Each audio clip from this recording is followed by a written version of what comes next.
Do you find that your inner voice has the power to destroy your performances?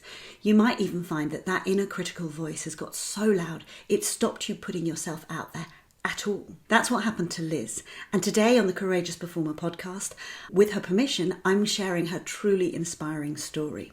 It's a story of resilience and rediscovery and how it's possible for anyone to find their way back to believing in themselves.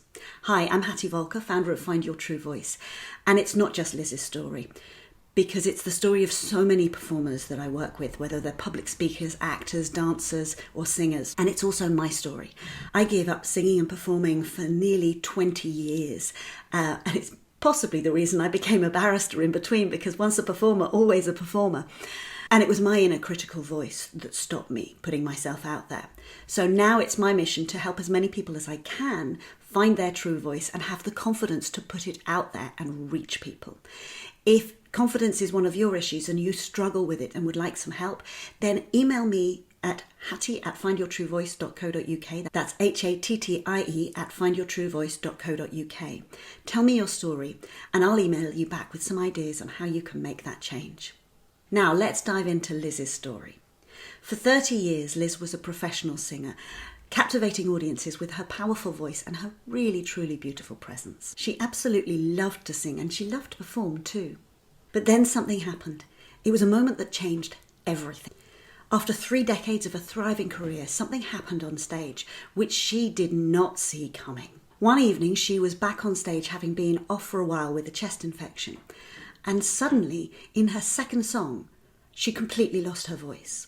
Now, this is something that a lot of performers have experienced, including me. I used to get laryngitis regularly, so it's not uncommon.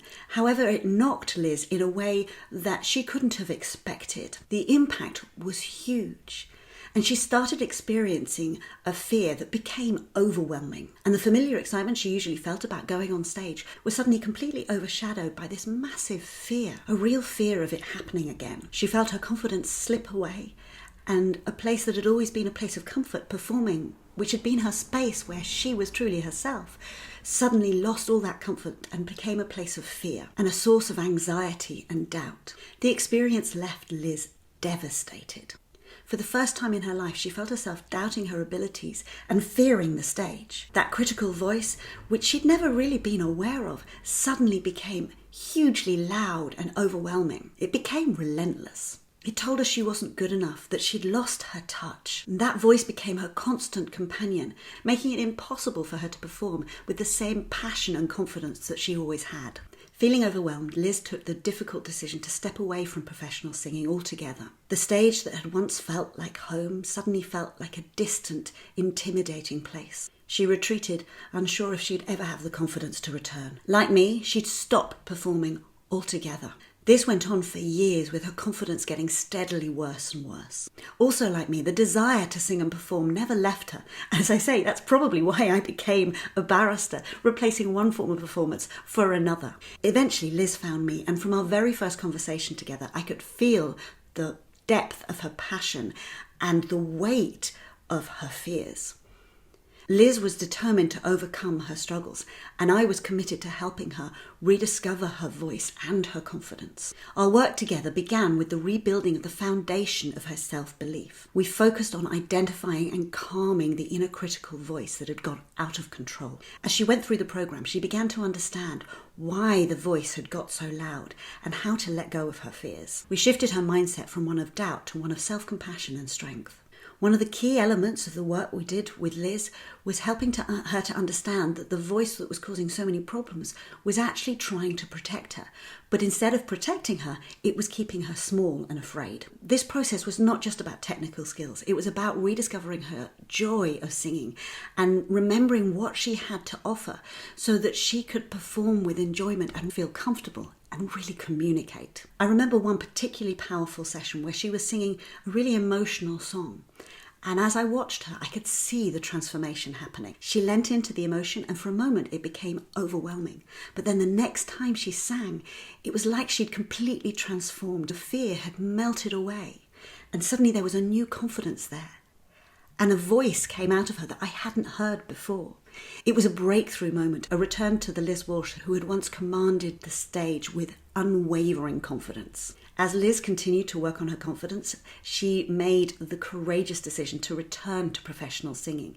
Her first performance back was just a small gig, but it was a major milestone for Liz. Her audience was unaware of the personal battle that she had been fighting, but Liz felt every step of her journey in that performance. From that point on, there was no looking back, and Liz started performing at every opportunity, and her confidence grew with every performance. Now she's spreading her wings even more, singing genres of music she's never tried before, challenging herself in ways that she never has before. In fact, Liz's confidence is so transformed that she's even training to become a singing teacher to help other people find their true voices, just as she's rediscovered hers. Liz's story is a reminder that if you have the courage to face your fears, then you will be able to take the first step to changing the patterns that have kept you caged for so long. And the most impactful technique that Liz learned?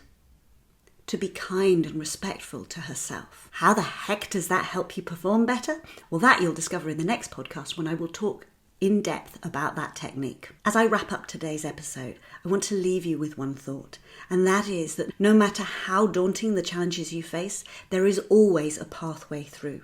Liz's story is just one example of how you can let go of your fears and rediscover your passions. As I said, if you're struggling with self-doubt and facing a difficult situation, then remember there's always hope.